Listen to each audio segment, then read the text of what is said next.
राजा दाहिर।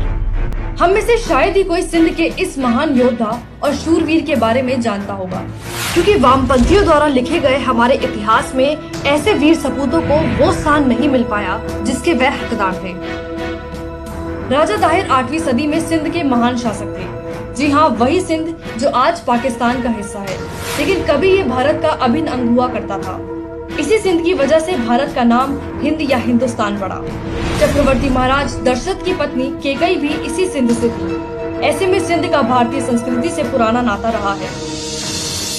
राजा दाहिर सिंध के राजा चच के सबसे छोटे बेटे और ब्राह्मण वंश के आखिरी शासक थे। राजा दाहिर ऐसे पहले शासक थे जिन्होंने अपनी मातृभूमि की आन बान और शान की खातिर अरब आक्रांताओं से दुश्मनी मोल ली और युद्ध भूमि में उनको घुटने टेकने पर मजबूर कर दिया।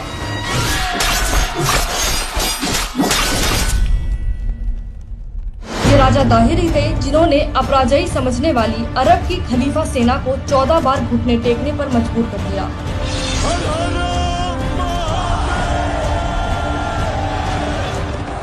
लेकिन 15वें युद्ध में देवल बंदरगाह के सूबेदार ज्ञान बुद्ध की गद्दारी के चलते राजा दाहिर को 17 साल के मोहम्मद बिन कासिम के हाथों हार का मुंह देखना पड़ा। सूबेदार ज्ञान बुद्ध ने रात में विश्राम कर रहे सैनिकों के शिविरों में खलीफा की सेना को प्रवेश करा दिया, जिन्होंने युद्ध नियमों की धज्जियां उड़ाते हुए सोए सैनिकों पर धावा बोल दिया और उनका नरसंहार शुरू कर दिया। इस विश्वासघात में राजकुमार जय शाह भी गंभीर रूप से जख्मी हो गए। ये खबर सिंध की राजधानी अलौर में बैठे राजा दाहिर को मिली और उन्होंने युद्ध भूमि के लिए कूच कर दिया। जयचंद और मीर जाफर जैसे विश्वासघातियों ने एक बार फिर मातृभूमि को कलंकित किया और पहले से बिछाए विस्फोटकों में आग लगा दी, जिससे घोड़े, हाथी और ऊंट बिदक कर इधर उधर भागने लगे। इसी बीच दुश्मन सेना की ओर से चला एक तीर सीधे राजा दाहिर की आंखों में घुस गया और वह हाथी से गिर पड़े। युद्ध भूमि में जख्मी शेर की तरह गिरे राजा दाहिर पर अरबी सेना ने भेड़ियों की तरह हमला कर दिया। शेर की तरह लड़ते हुए राजा दाहिर वीर गति को प्राप्त हुए। इस युद्ध का असर लेकिन सदियों बाद तक भारत पर पड़ा। पाकिस्तान मूवमेंट के समय मुस्लिम लीग ने अरबी कासिम को अपना हीरो बनाया, जो आज भी पाकिस्तान अपना इतिहास कासिम के सिंध जीतने से शुरू करता है, साथ ही कासिम को पहला पाकिस्तानी तक बताता है। डॉक्टर अंबेडकर अपनी किताब पाकिस्तान में लिखते हैं, युद्ध जीतने के बाद मोहम्मद बिन कासिम ने राजा दाहिर के कटे हुए सर के साथ हज्जाज को एक पत्र भेजा था, जिसमें लिखा था, राजा दाहिर के भतीजे और योद्धाओं और प्रमुख अधिकारियों को ठिकाने लगा दिया गया है और मूर्ति पूजकों को या तो इस्लाम में दीक्षित कर दिया गया है, अन्यथा उन्हें तबाह कर दिया गया है। मंदिरों के स्थान पर मस्जिदें बना दी गई हैं।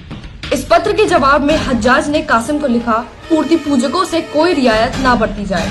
तुम्हें माफ करने के लिए तुरंत तैयार नहीं होना चाहिए, क्योंकि इससे तुम्हारा काम और बढ़ जाएगा। किसी को भी ना बख्शो। कासिम तो पाकिस्तान के कट्टरपंथी तबके का हीरो बन गया, लेकिन जिस राजा दाहिर ने भारत को 14 बार अरबी लुटेरों से बचाया, उनका नाम तक वामपंथी इतिहासकारों ने किताबों से गायब कर दिया। बाबर, लोधी और औरंगजेब जैसे लुटेरों और हत्यारों के नामों पर महलों और सड़कों के नाम रखने वाली भारत की सेकुलर सरकारों ने एक गली तक का नाम राजा दाहिर के नाम पर नहीं रखा। अरब में जन्म और तुर्की के खलीफा के समर्थन में भारत में खिलाफत आंदोलन चलाने वाले मौलाना आजाद और सेकुलरिज्म के चैंपियन नेहरू द्वारा स्वतंत्र भारत की शिक्षा नीति ऐसी बनाई गई कि अरबों से लोहा लेने वाले हमारे नायकों का नाम तक आज हमें याद रहे। लेकिन जिन्होंने सदियों इस देश को लूटा और यहाँ नरसंहार किए, उन्हें किताबों में महान बताया जाता है। लेकिन सच को ज्यादा समय छिपाया नहीं जा सकता, इसलिए पाकिस्तान के जो लोग ये मानते हैं कि उनके पूर्वज अरबी नहीं भारतीय थे, वो सिंध प्रांत में राजा दाहिर को सरकारी तौर पर हीरो करार देने की मांग कर रहे हैं। तो वहीं भारत के लोग कांग्रेसी सरकारों के झूठे सेकुलरिज्म को अब और सहने के मूड में नहीं है। इसलिए जब तक राष्ट्रगान में पंजाब, सिंध, गुजरात, मराठा लिखा है, तब तक सिंध हमारा है, और जब तक सिंध हमारा है, तब तक राजा दाहिर हमारे हीरो थे, हीरो हैं और हीरो रहेंगे।